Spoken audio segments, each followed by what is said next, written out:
Hello and welcome to 5-Minute Math. Today we are looking at the 7th grade concept of area of composite figures.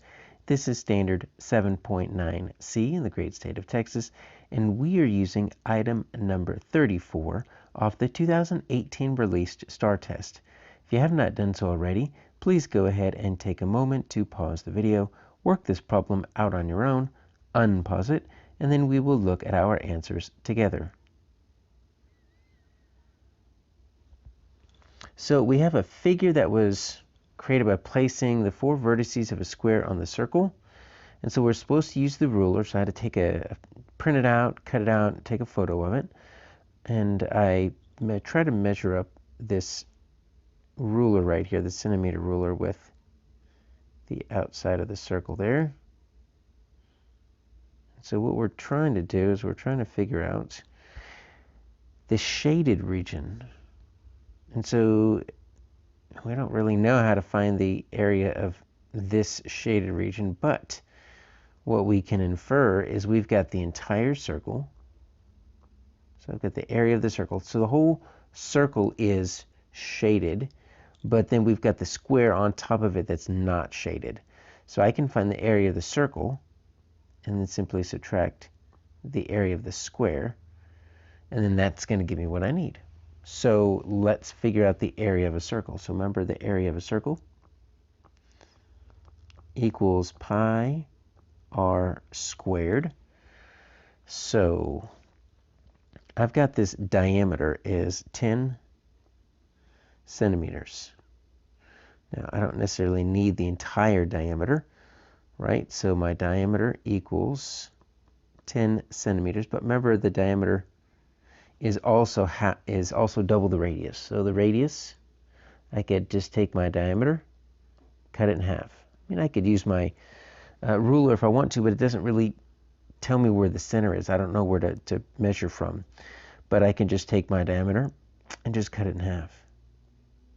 Which, okay, that makes sense. So my radius is 5 centimeters. So it's not squared. I'm not sure why I'm squaring it yet. I'm just getting ready for my area.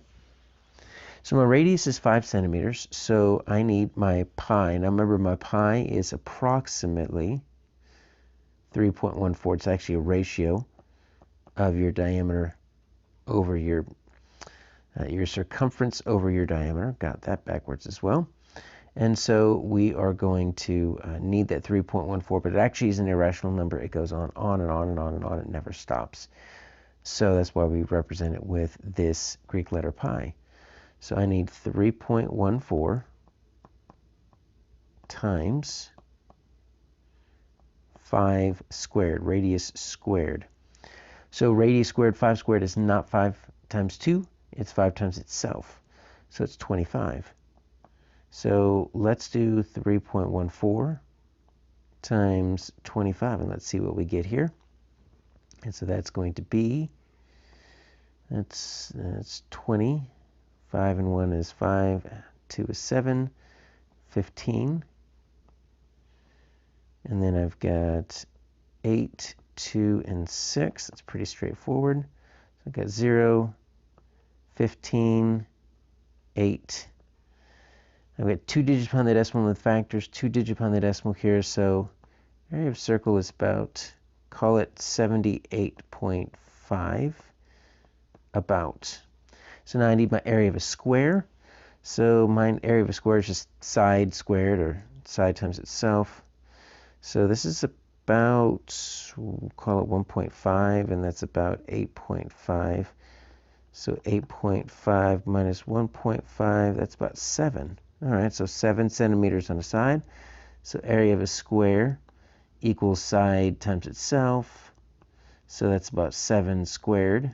All right, pretty easy. That's 49 square centimeters, which makes sense. That needs to be smaller. So let's check my 78.5 square centimeters minus my 49. Let's make sure we line it up there. I put a decimal 0 if I really want to. And let's bring that down and regroup this here. So that's 9. 29 and a half, or 29.5. My answer is H.